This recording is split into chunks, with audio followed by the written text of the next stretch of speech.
vivo comigo agora, graças a Deus, nesse exato momento de muita alegria ao ouvir a palavra do Senhor Jesus. Amém? Bom, Igreja do Senhor Jesus, hoje dia de redenção e dia de ensino. Hoje nós vamos aprender algo muito importante sobre os parâmetros de se aproximar de Deus. Já que Deus nos cobrou isso, nós vamos então, através desse exercício de fé, levar em consideração a intimidade com Deus. Hoje eu vou ensinar a vocês como se aproximar do Senhor, como se aproximar de Deus, e é uma necessidade que estamos vivenciando, né? Nós estamos num tempo onde a necessidade de se aproximar de Deus está cada dia mais preocupante, né? É muito preocupante quando você vê toda a terra distanciada do Senhor, toda a terra longe dos seus mandamentos. Então, é de uma forma bem clara e objetiva que hoje nós vamos aprender um pouquinho como se aproximar de Deus, né? Como trazer a essência novamente, como ficar mais próximo do Senhor, né? Então, a Bíblia menciona alguns versículos e algumas estratégias de como chegar mais perto do Senhor Jesus, tá certo?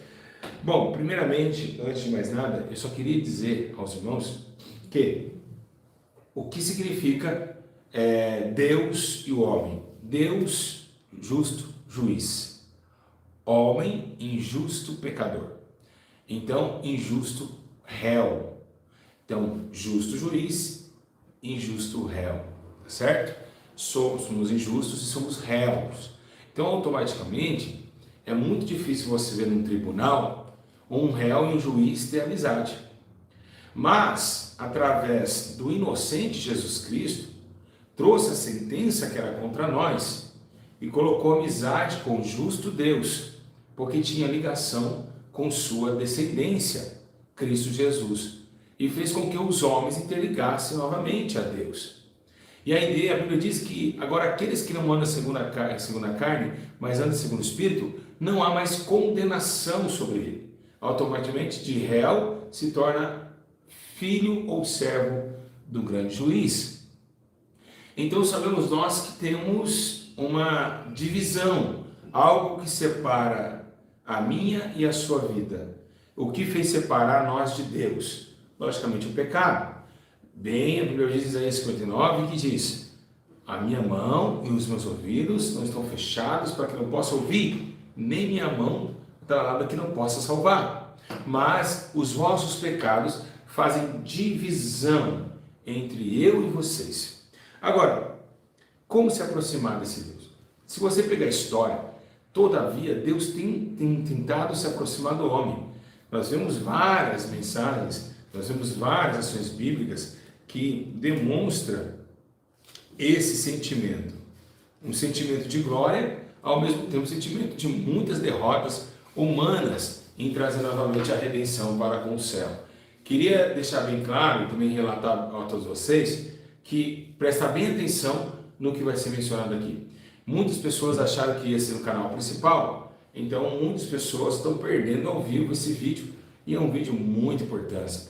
Para os dias atuais, é um vídeo de uma necessidade muito grande, é um vídeo de muita preocupação. E aliás, lembrando nós, a todos vocês que estão aqui, a maior preocupação é você ser amigo de Deus. Você não tem interesse algum a sua vida ser amigo do seu vizinho, ser amigo do cômigo da escola, não tem esse parecer, né? Não temos essa condição de ficar se preocupando em ser amigo do homem, não. Temos que ser amigo de Deus, porque Deus é eterno e o homem é só para essa terra. Bom, pega a Bíblia comigo, rapidamente, abre em Tiago, capítulo 4, Tiago, capítulo 4, glória a Deus, versículo de número 8. Tiago, capítulo 4. Se você ainda não deu seu like, compartilha isso, porque tem pessoas que ainda não viram, tá certo? Que não viram ainda o ensino, tá certo? Eu não notifiquei no Telegram, não deu tempo. Então, rapidinho, Tiago, capítulo 4, verso 8. Está escrito assim: aproxime-se de Deus, se chegar a Deus e Deus chegará a vocês. Pecadores, limpem as mãos, e vocês que têm a mente dividida, purifiquem o coração. Né? Essa é uma tradução mais futurística. Presta atenção. Ó, chegai-vos a Deus, e Deus chegará até vocês. Então, automaticamente, sabemos que não é impossível termos amizade com Deus. Não é uma coisa impossível. Está dizendo que se nós chegarmos a Ele, Ele chegará até nós. Olha que coisa interessante. Então, automaticamente, o tempo que nós se afastamos através das ações da carne e também da iniquidade, dos processos de sedução e prazeres dessa terra, automaticamente Ele também vai nos afastar. Por quê? Porque o pecado cheira mal às narinas de Deus. E Deus não quer ficar perto de nada que cheira mal às suas narinas. Então, o que Deus tentou e já tenta há muito tempo é ter amigos na terra. Todos os homens, a maioria deles, muitas vezes, quando Deus chamou de amigo, um caso também Abraão, quando Deus chega e diz: Abraão, meu amigo, né? Tá vendo essas estrelas do céu? Olhe se você as pode contar. Tamanho será a sua descendência como promessa. E por que Deus colocou Abraão e chamou ele de amigo? Porque Abraão obedeceu a sua voz e ainda deixou tudo que mais ele amava, que era pertencente à família dele, para ir numa terra onde ele não viu, para ouvir uma voz dos altos céus e ser guiado pelaquilo que ele não via. E hoje nós somos guiados como Abraão. Por que ele é nosso pai na fé e amigo de Deus? Porque somos também guiados como Abraão. E me explique como é. Sim, nós não vemos Jesus, mas também não ouvimos muitas vezes pelo Espírito. Ouvimos, mas muitas vezes não. Mas pela palavra, que traz luz para nossos caminhos, vamos na direção de um sentido, do afastamento da imoralidade, da prostituição, e se purificando dia após dia para a redenção da eternidade. Agora, quando Abraão recebe a promessa, ele não viu Deus, mas ele acreditou naquilo que ele ouvia. E muitos de vocês às vezes não sabem ler, mas através da minha palavra, na boca que está saindo pelo Espírito Santo, você está acreditando naquilo que você ainda não consegue enxergar. Como a energia, ela não se vê, mas ela existe. E assim Abraão se tornou amigo por colocar a fé em prática, ao ponto de dar seu único filho, ao tal ponto de lá o anjo aparecer e dizer: não faça tal coisa. Então essa amizade que Deus teve com Abraão.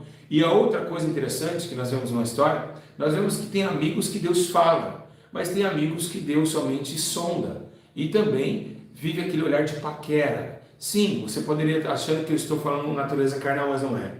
Deus, ele paquera, nós somos a menina dos seus olhos. É como se fosse um grande cavaleiro olhando para aquela donzela que tanto ama. Assim também aconteceu nos versículos, nos livros de Jó, quando Satanás odiava a terra, e chegou uma menção onde ele diz: está vendo meu servo Jó? Se você está vendo, é porque eu estou vendo também. Então Deus estava contemplando a vida de Jó. Não chamou Jó para ir numa terra alguma, como fez com Abraão, mas paquerou o seu jeito de viver, porque era um homem justo, íntegro, se afastava da aparência do mal. Mas esse também chegou a ter acessibilidade de ser chamado amigo de Deus. São outros homens também, como Moisés, que vem com as mãos cheias de sangue, tomando ali de morte, mas depois do homicídio que praticou dentro dos confins do Egito, foi chamado também para levantar o povo, a libertar o povo de Israel, que estava preso desde a morte de José do Egito. Então vemos que realmente são homens diferenciados que teve um potencial enorme, ao ponto também de Gideão estar no lagar e dizer: homem valente, eu conto contigo, mas eu sou o mais pequenino da casa dos meus pais. E quantos de vocês estão achando pequeninos?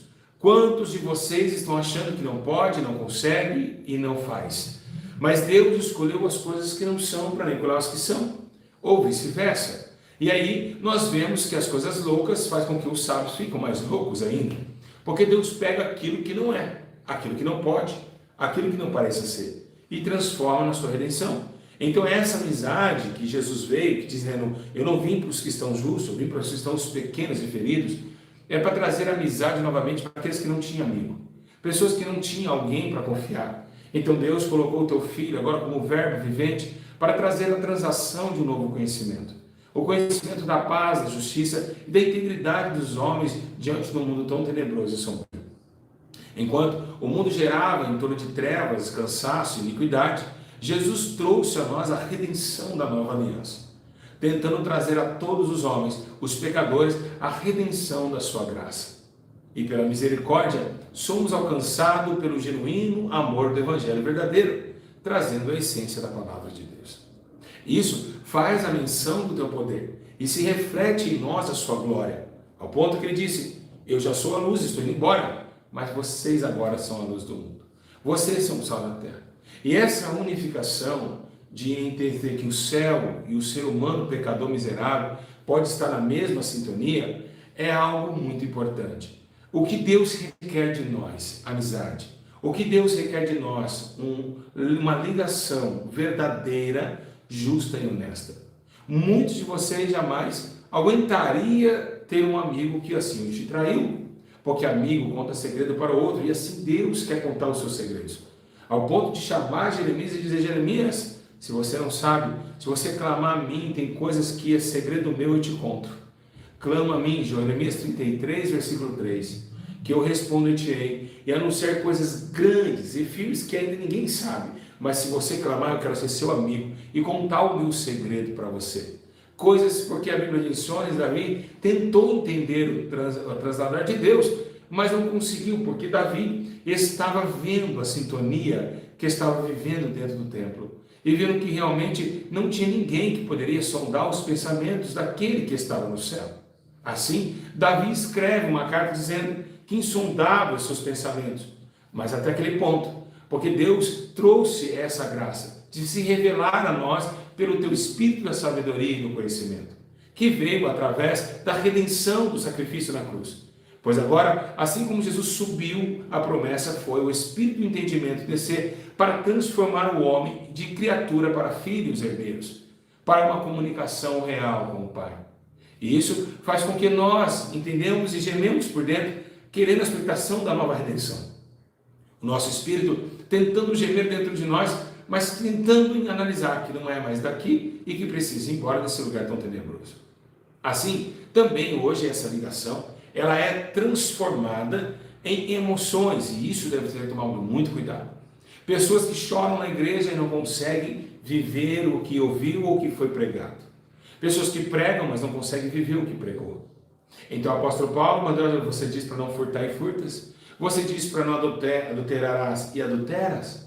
Então o apóstolo Paulo estava preocupado porque dentro desse humanismo, de uma redenção tão linda, tão gloriosa, que foi a cruz do Calvário e a ligação do Pai para com a terra e a terra com o Pai, vemos as emoções entrando no nosso lugar. Emoções essas que fizeram nós se filtrar em um mundo desonesto. Por quê? Porque emoções são coisas que não são reais, são geradas por uns sentimentos e muitas vezes não é correto. É um sentimento que vem dentro de nós e nos salta para um lado que não é o verdadeiro. Choramos, falamos que amamos, mas amanhã negamos. Então Jesus, ele preocupa isso. A preocupação de Deus é trasladar novamente essa aliança. Não somente como João, que deitava ao seu ombro, ou Pedro, que disse: pode ter certeza que depois dessas 3 perguntas, eu apacentarei a tua casa. Pode ter certeza, eu te amo. Cuida das minhas ovelhas, eu te amo e vou cuidar das suas ovelhas. Essa responsabilidade que temos com a terra, com a obra do Senhor que é tão linda, com a obra tão poderosa e honesta. Então toda a escassez desse tempo presente se revela na não atitude e não compromisso com a verdade e burlando suas leis e tentando analisar práticas humanas. Não precisamos mais de Deus e de seus mandamentos, como diz os homens do antigo passado, que perverteram a aliança com Deus, mas eles ficaram sem amigos, sem estrutura, sem confiança, sem segurança. Mas os que temem o Senhor andará ao seu caminho, e a Bíblia diz que 1000 cairão ao teu lado, 10.000 ao teu, porque ele defende os seus amigos. Agora, o que Deus requer de nós? Deus quer que essa aliança seja feita com verdade e com honestidade, com muita sinceridade, e é uma coisa que hoje o ser humano está complicado. O ser humano, ele está tentando passar por alguns limites, mas a sua ignorância não faz com que ele chegue a ser até Deus. Então, o que Deus requer? Ele quer com o coração quebrantado, ao ponto de olhar para dentro do templo e dizer: Salomão, se este povo se humilhar, e a minha face buscar, eu ouvirei dos céus, e ainda eu sararei a sua terra. Mas ele diz, se humilhar e orar. Primeira coisa, se humilhar é se arrepender. Depois orar. E hoje nós estamos fazendo o inverso. Por que Deus não desce mais a sua glória? Porque estamos orando sem arrependimento. Estamos falando com Deus como se fala com o Joãozinho da padaria ou o Zezinho da farmácia. Não temos mais arrependimento para falar com Deus. E isso faz com que Deus não desce com sua glória. Então um pouco toma o pé dentro do templo. E o templo hoje é o nosso corpo. Hoje nós estamos negando Jesus a cada dia que passa. É logicamente que o tempo se esfriou e não conseguimos mais entender aonde está o verdadeiro amor de 1 Coríntios capítulo 13. Então vocês que estão nessa noite, vocês que hoje acham que têm essa convicção que Davi tinha lá no Salmos 42, no verso 1 e 2, ele disse, assim como as cordas, elas anseiam pela água tranquila, assim a minha alma anseia por ele. Então essa ligação da terra para com o céu, ela precisa ser uma que vem de dentro. Porque um coração contrito, despedaçado e arrependido, Deus jamais desprezará. Mas é necessário que seja verdadeiro. E é por isso que Deus está triste no céu. E por que Deus está triste? Deus está triste porque o ser humano está capacitado a fazer o que ele bem apraz, mas não está capacitado a fazer aquilo que deve ser feito. Então, por isso, essa amizade com a terra está sendo cada dia mais complicada, porque o povo não tem mais, o povo é obstinado, o povo está obstinado e Jesus está triste, o Espírito Santo chorando, porque o povo não quer mais a luz ao mundo. A Bíblia diz que amaram mais as trevas, né, do que a luz, e realmente é complicado. Quando Deus ele tenta uma ligação com Israel, ele manda uma carta, ele peça, fala para o profeta Isaías, lá no capítulo 65, ele diz assim, ó, antes de clamarem, eu responderei. Imagina, ainda não estarão falando, mas eu os ouvirei. Eu tenho uma aliança com você. Porque antes de você falar, já sabe o que você vai falar, Jesus falou isso. Né? Então, antes de vocês clamarem, eu sei sua necessidade. Então Deus é um Deus muito zeloso com seus amigos. Ele manda anjos para te defender. Ele tem todo, ele te dá um recurso inteiro. Ele te dá, é como se fosse uma empresa, a vinha do Senhor. A vinha do Senhor é como se fosse, olá, tudo bem? Olá, senhor, tudo bom? Qual é o seu nome? Júlio César. Bom, Júlio, nossa vaga é para missionário e evangelista, tá bom? A sua função aqui é ir para todo mundo, pregar o evangelho a toda criatura. Tudo bem, senhor. Está preparado? Estou preparado. Mas e aí, qual que vai ser os bônus? Não é agora, a gente não tem hora para pagar.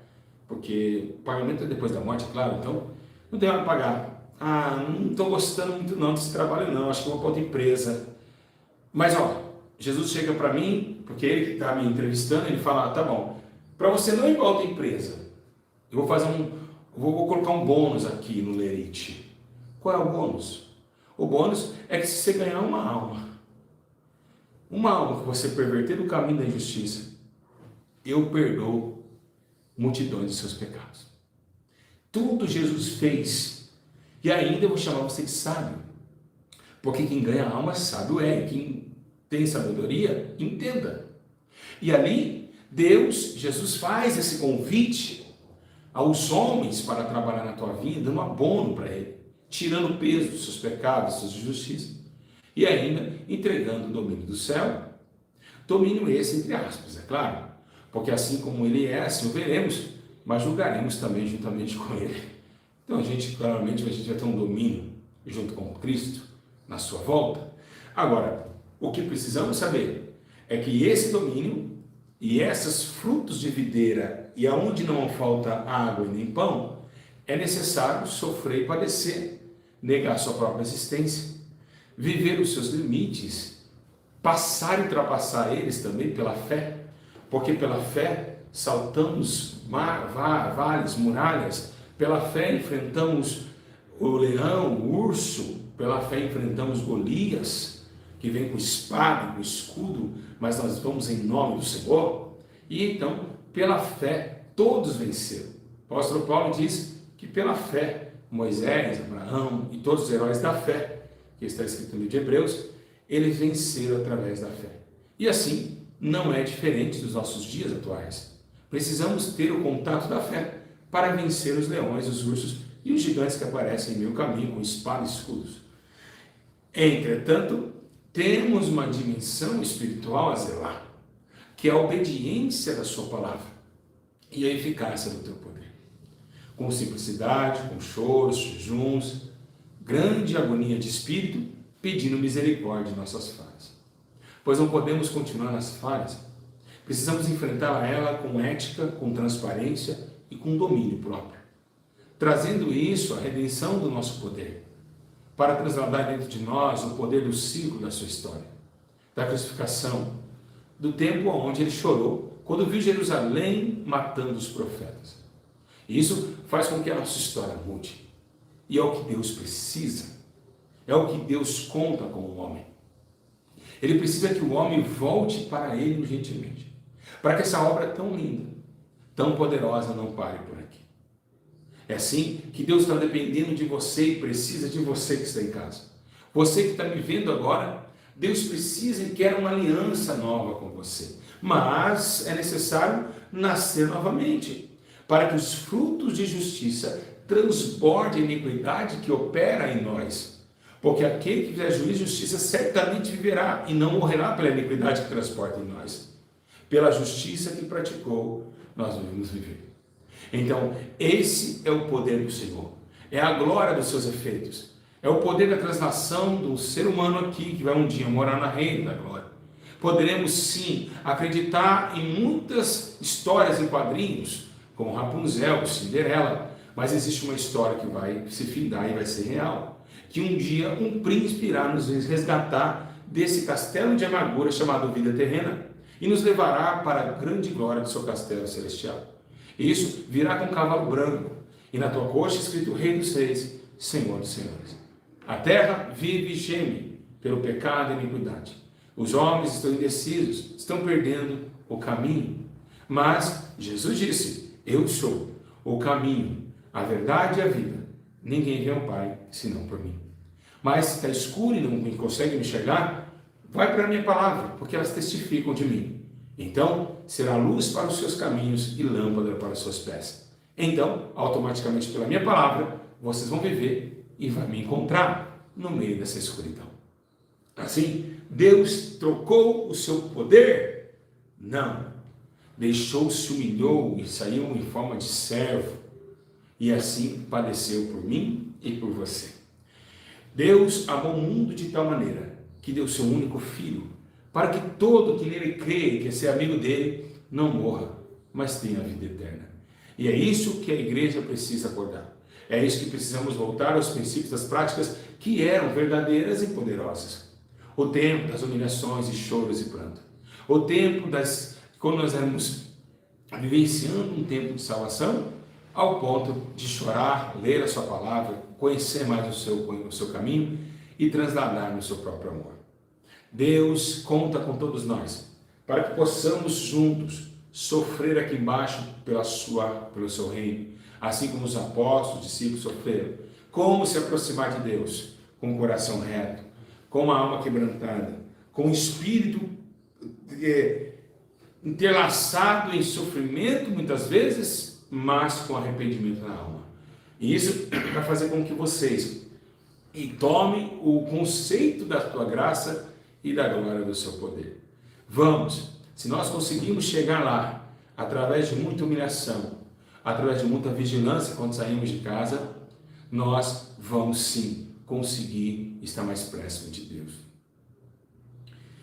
Igreja, muitos de vocês em casa pode olhar e dizer, ele está lendo, eu não estou lendo uma folha sequer à minha frente.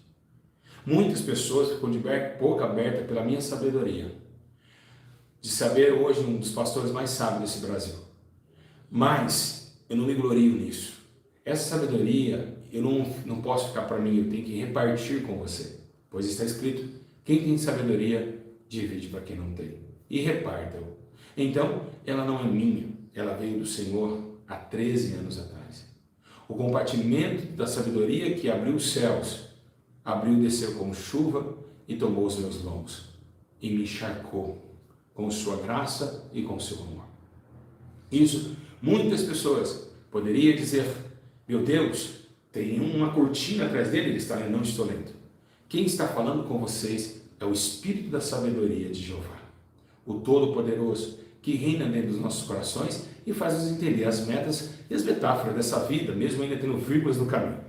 Pois o ponto final não será aqui, será lá em cima, porque será o ponto final da morte, o ponto final da fome e da sede.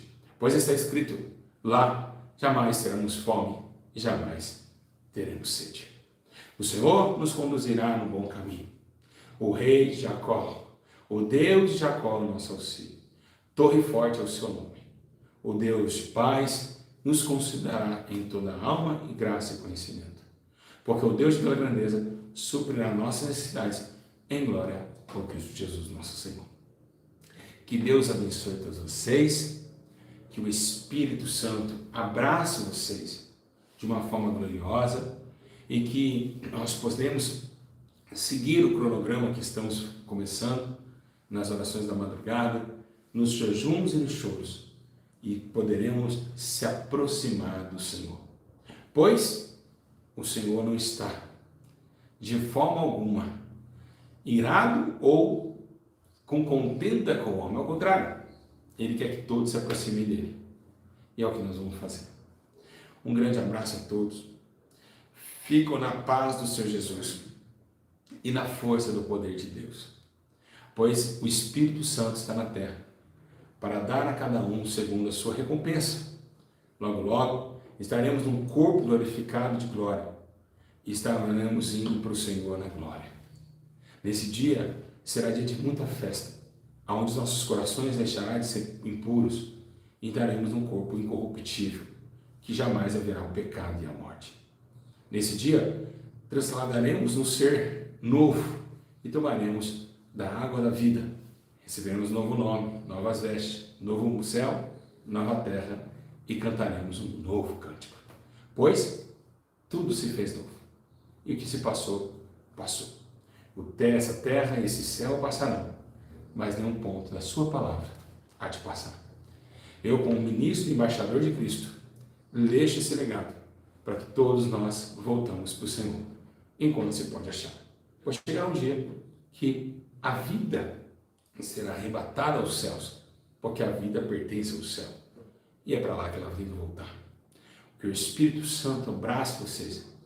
Peço encarecidamente, pela vontade do Espírito Santo, que vocês comentem o que vocês ouviram e entenderam, para que a glória de Deus abunde. Que Deus abençoe.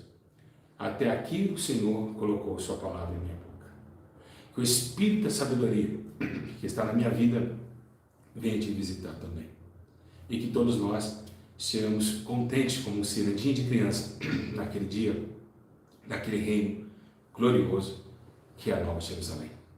Do lado do Todo-Poderoso Deus estaremos o nosso coral, os nossos irmãos que venceram este mundo e estão com vestes novas, com pão nas mãos, cantando: Santo, Santo é o Cordeiro, e o seu reino é bendito e eterno. Igreja, beijo vossos corações. Não li nada, não foi nada decorado, tudo pelo poder do Espírito. Que Deus abençoe e que você compartilhe esse ensino para dizer às pessoas que Deus procura verdadeiros adoradores. Não é somente naquele monte, não é em monte baixo. E deixando aqui uma ressalva, antes de terminar esse vídeo, uma observação bem clara. Muitos hoje nós estamos com o costume de pessoas falarem que só homem de Deus sobe no monte. E quem sobe no monte é homem de Deus. A irmã, a mulher de Deus é de monte. Aquele homem é homem de Deus porque ele é de monte. Escute.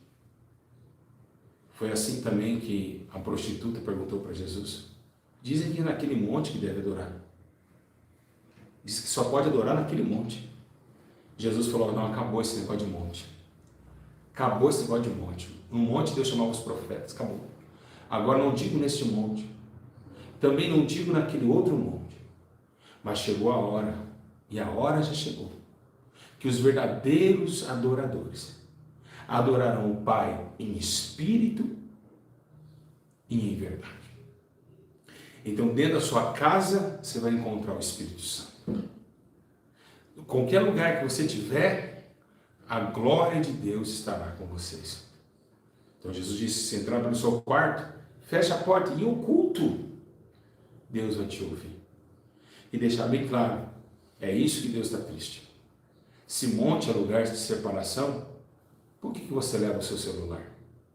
Se o monte é o seu lugar de estar com Deus, por que você faz live no monte? Não é uma separação de tudo? Não é uma separação de pessoas? Não é separação, é você e Deus? O monte é lugar de ficar no WhatsApp, falando com o povo lá embaixo? Quando Moisés ficou com o povo e não falou com ninguém, só falava com Deus. Então a hipocrisia humana está a cada dia mais acesa. Isso não é separação. Isso é mostrar para homens que estão em cima da montanha. Digo, na verdade, vos digo que já recebeste o teu galardão. Mas não vai receber, porque não é obra de justiça. Mas isso é trazer para o povo, dizer, eu estou no monte. Então, essa amizade que Deus quer é oculta. É você e Deus. Vocês são amigos particulares. Eu sou amigo, eu contei para ele o meu segredo, ele contou o meu para mim. Que Deus possa estar dando direção para que vocês possam, cada dia mais, receber a sabedoria do Senhor, porque é chegada a hora e a hora já chegou. Um grande abraço, beijo nos corações, comente aqui, compartilhe e até as 2 da manhã. A paz do Senhor.